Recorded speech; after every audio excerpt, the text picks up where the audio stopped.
Good morning, everyone. So today we're going to talk about the transformation of the real estate industry, which is the largest asset class in the world. I'm the founder of Proptech. We are a VC dedicated firm to Proptech. We are the largest Proptech firm in Europe, but we are also very different in our approach, in how we invest and how we support our entrepreneurs. To begin with, we are investing permanent capital, which is a very innovative way to support long-term value creation, especially when it comes to transforming the real estate industry, which is relatively slow-moving. Also, what sets us apart is that amongst our investors, we have some of the largest real estate companies in Europe who are putting together a portfolio of about $35 billion that we use as a sandbox to test, integrate, and grow the portfolio companies that we invest in, and that gives us an unprecedented strategic value. We are also different internally. Our team is made of finance, real estate, and venture capital professionals, but also data scientists, mathematicians, engineers, and people who have led large-scale digital transformation projects in some of the largest companies globally. So let's talk about the real estate industry and what we mean when we say it's the largest asset class in the world. It's over 230 trillion of assets, but more than that, it's over half of the world's assets. It pretty much impacts everyone and anyone globally. But it's even more than that. When you think about housing and rent, it's the largest single item on people's budget, largest expense. Real estate is also the largest consumer of energy and raw material globally. It's the #1 contributor to carbon emission, and it's the biggest responsible entity when it comes to climate change. Historically, real estate has been very slow-moving and relatively against technology innovation. They haven't historically spent that much part of their budget in IT and R&D, and they never, frankly, had the need to think about themselves in that way.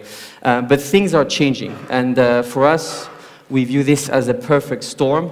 If you think about the key stakeholders in the real estate industry today, their attitude towards technology, their demands are changing. Let's start with investors. Investors are increasingly putting pressure on large real estate corporations, asking them what they're doing about technology, how efficient can they become through the use of technology.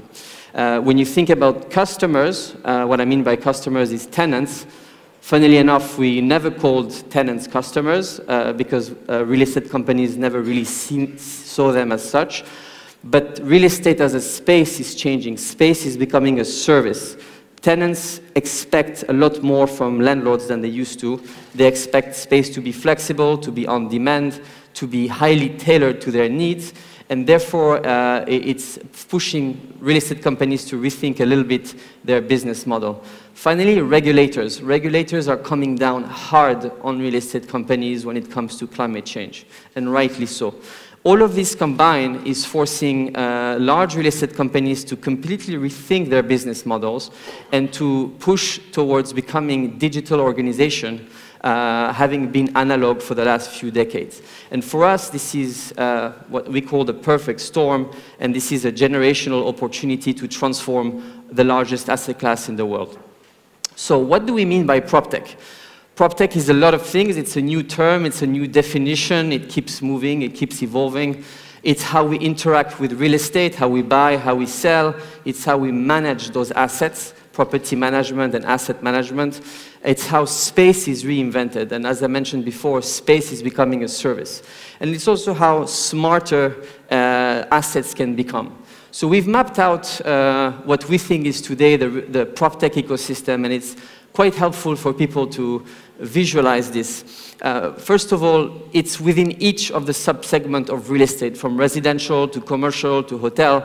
Each and every segment of the real estate industry has its own ecosystem, and within this ecosystem, a lot of opportunities are coming up. So if you think about the operating companies within co-working, I call them operating because they're not tech businesses, and I think a lot of people have realized that at a very high cost when it comes to WeWork. But these were the first companies that pushed real estate owners to rethink about space.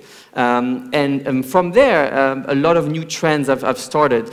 And if you think about how smarter you can become as a real estate owner through the use of IoT, artificial intelligence, you can gather data that you've had all those years, but you've never done anything about, to allow you to understand better your customer, to understand better the space, and be able to adapt much faster as a company. But there are much more than that. Today we talk about climate tech. People, when they think about climate in real estate, they're thinking about how can we reduce energy consumption, water consumption, but it's actually a lot more than that. It comes all the way from the materials that you use when building those assets, from the design, so it impacts construction technology, smart cities, and there's a lot more if you think about also Proptech and fintech. Those two combine each other when it comes to how we transact, how we buy, how we sell. There is this dream of one-click buy. It's still very much a dream, because when you think about being able to buy those assets in one click, the whole process of data and paper, all of that needs to become digital. And so that goes also into all the legal technology. The paperwork needs to disappear. So there's a lot of opportunities arising from this overall ecosystem. We'll also mention hospitality technology that for us is part of Proptech, how real estate owners are thinking about hotels, how hotels have to adapt to the new kind of demand, the new use of space, how can they use data to make their operation more efficient.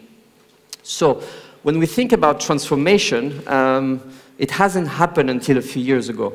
And there's a number of reasons for that. There's many surveys that have been done over the years, and we realized that 40% of large real estate groups didn't understand the return on investment when it came to technology spent.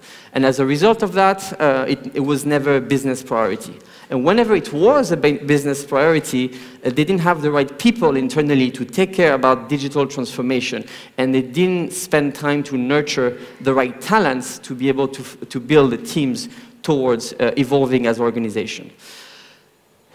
The bad news is real estate companies stand all the way down when it comes to artificial intelligence adoption, but it's actually not very much a surprise for anybody in this room.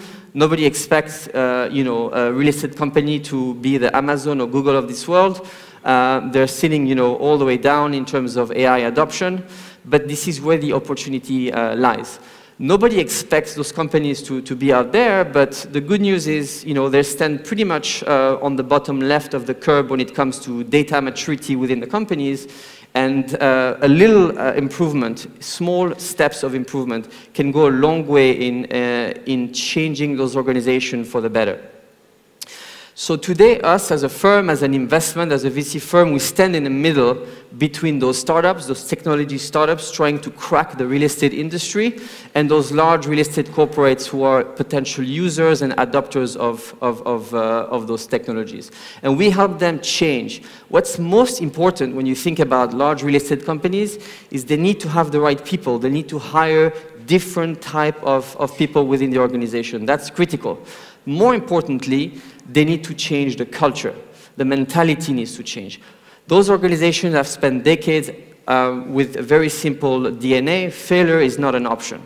But when we deal with technology, you need to learn how to fail forward, because when you have to evolve, you have to be able to make mistakes to grow as a company. So we help them in that journey. For the startups that we deal with, we help them build sustainable unit economics very early on. We help them scale their team and their products through the use of data-driven management expertise. And we also help them think about regulations when it comes to developing their business model. And there's a number of regulations in Europe, whether it's GDPR or anything happening around climate, that we see as a massive competitive advantage for European startups versus the US, because they are forced to build their businesses around those regulations. So when we think as investors about Proptech, we're very excited about smart real estate, climate tech, hospitality tech, construction tech. There's a number of those areas which are of excitement for us. We unfortunately don't have enough time to go through them, but you can see how hospitality can be disrupted from unmanned hotels to, self-check-in, revenue management. There's a number of areas and pockets of opportunities that are very exciting. Same goes for construction tech. Construction tech is very important, being able to build faster, better, greener. And I think this is a theme that's going to resonate for many, many years ahead. Same goes for commercial real estate, how you can manage, build, automate those assets in order to become more efficient. So I have a few seconds left. I think what's very important is we all acknowledge that this is a defining moment for the real estate industry as it does a little bit of introspection and think about the future. But we think more generally as corporates, we need to be mission-driven as much as we are vision-driven. So for us as a venture capital firm, we invest to transform and disrupt the industry, but we also want to leverage technology to tackle very important issues in our society, such as climate change, affordability, accessibility. So we encourage all of you in this room, whether you're a corporate, a startup, or an entrepreneur, to really have a clear mission. And we all always say that the companies of the future must do well by doing good, and it's important to always remember that when you act as a firm. That's it. Thank you so much.